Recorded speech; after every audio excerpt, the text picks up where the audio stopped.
You got him then. That a boy. Dropped him in his track. Yeah, that's a good boy. That's a good boy. Well, welcome to our third and final installment of our Wyoming pronghorn hunt. This time we're going to be following Brad around. And so let's take a quick recap of Brett's hunt and my hunt, and then we'll jump right into the action with Brad.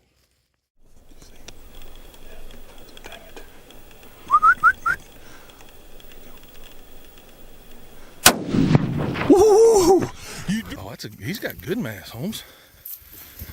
That's a good buck. That is a good buck.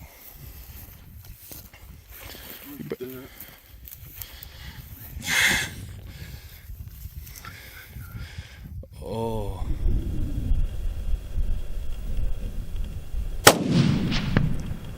Oh yeah.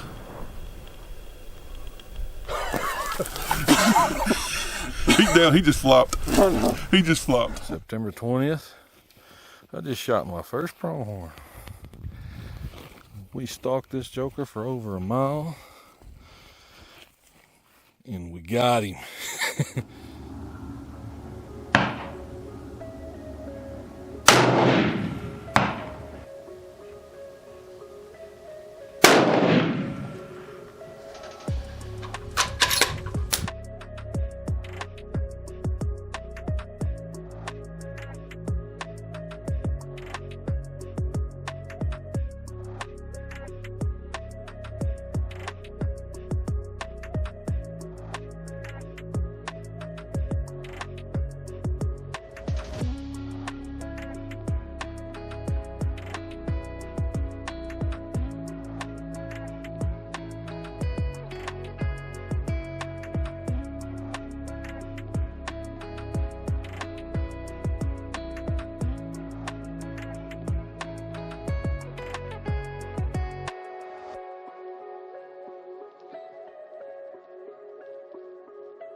Buck, we can't tell how big he is. He's about 250 yards right in front of us.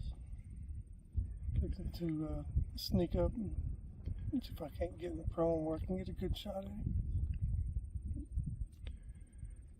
We'll see how it goes.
Huh? Clean miss.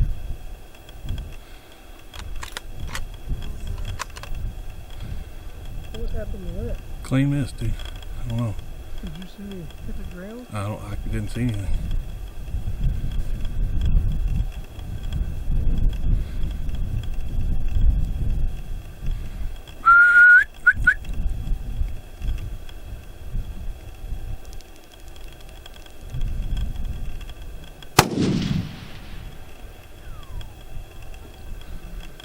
Yeah, I don't know what's up.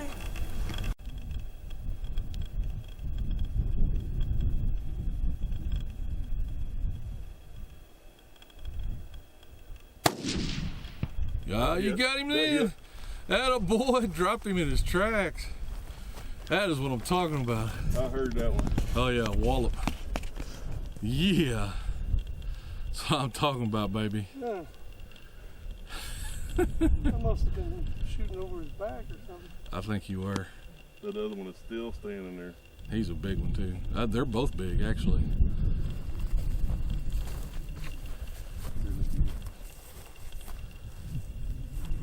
Look straight through there.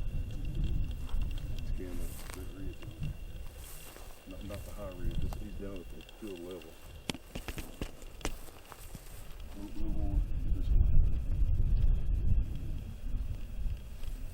He's moving right now.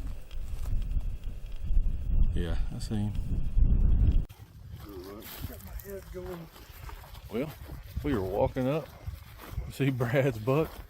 We were tagged out in Wyoming. Up that way. Super stoked, man. Made a good shot, 268 yards. Heard that bullet wallop. Oh man, we're about to go. Oh yeah. That's a good one. Yeah. Nice little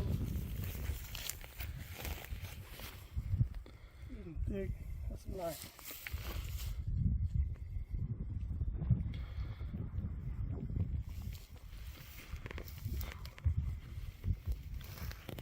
It's kind of exciting, huh? Didn't think we was going to get another shot at him. We had to crawl a little bit and find a good place to be prone. And we're on the side of a hill, so that didn't help none. We did. We got it down. Tagless and well.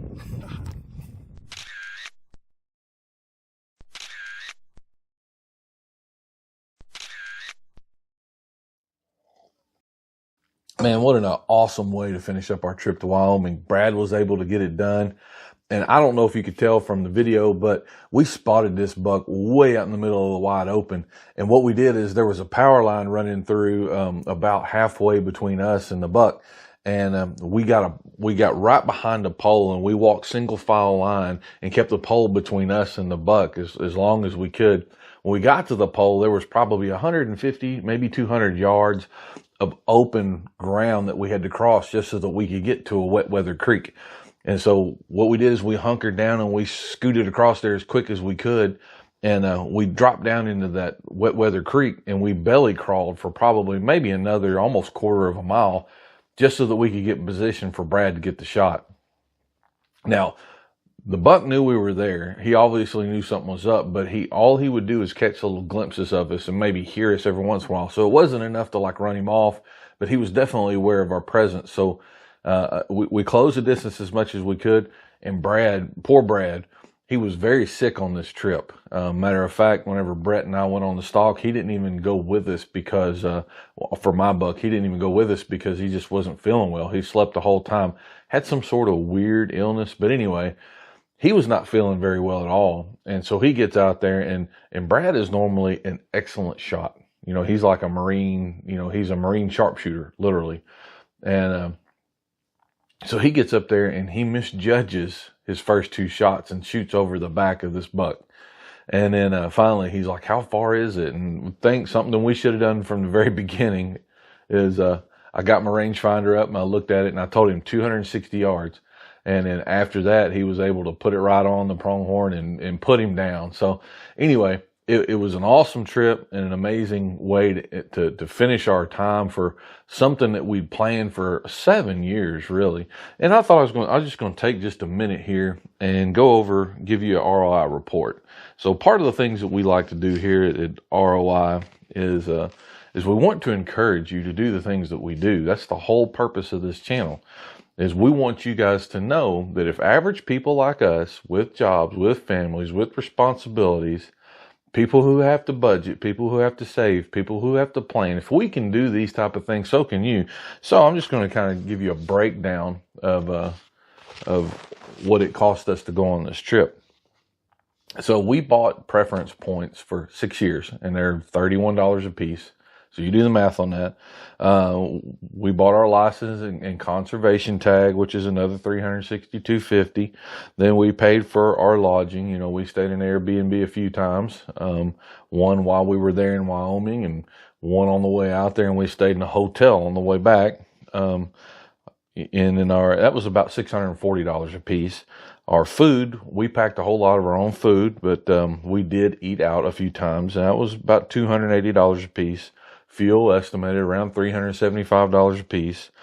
Processing and for the butcher, and also other miscellaneous things, you know, like buying hats, buying souvenirs, whatever. I mean, we spent a couple $100 on that. So all told, we were probably into the whole trip. It cost us around $2,100 a piece.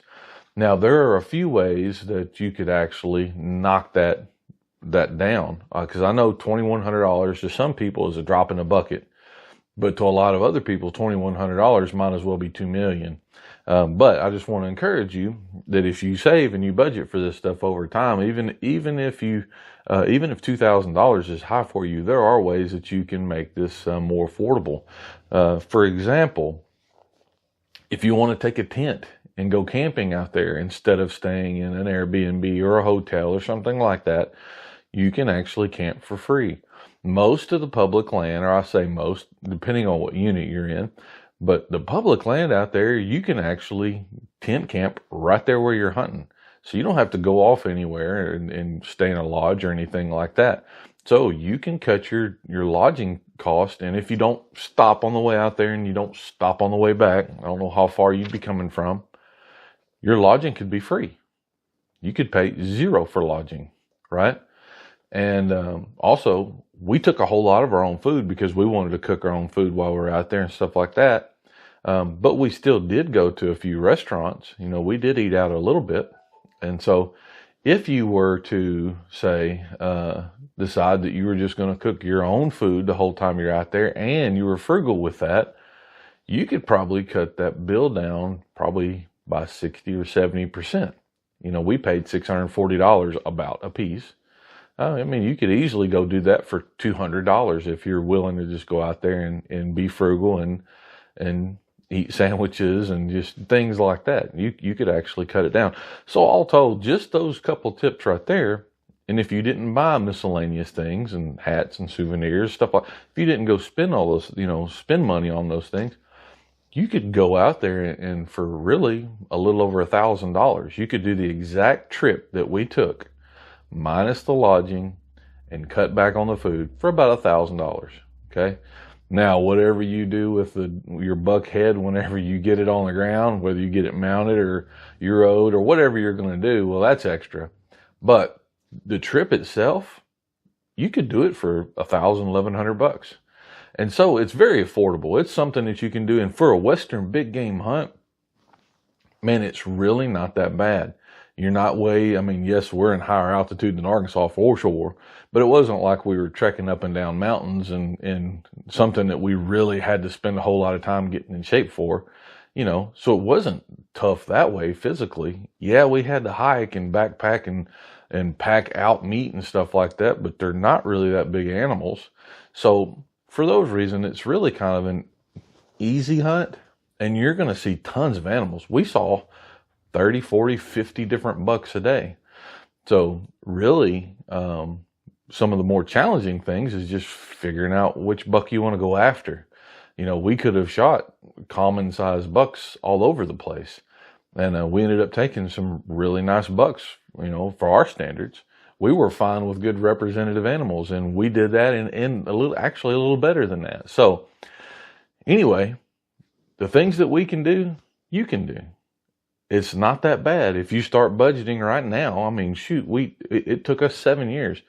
$1,000 over 7 years, that's nothing. You can do this, okay? So I encourage you to do that. And so what we can do, you can do. And here's what I would ask for you to do is, if you go do these type of things, if you go on these pronghorn hunts and these adventures like we do, if we've added any value to you at all, just like and subscribe our page. It lets us know that you appreciate the things that we do. And plus, drop us some comments. We'd love to know where you went hunting, how you did. And man, we want to celebrate those things with you. And so it just gives us a whole lot of joy to know that we can encourage folks to do the things that we do. So as always, I hope that you enjoyed these hunts that we brought to you. And I hope that the time that you spent in the outdoors, that the return on investment is through the roof. Till next time.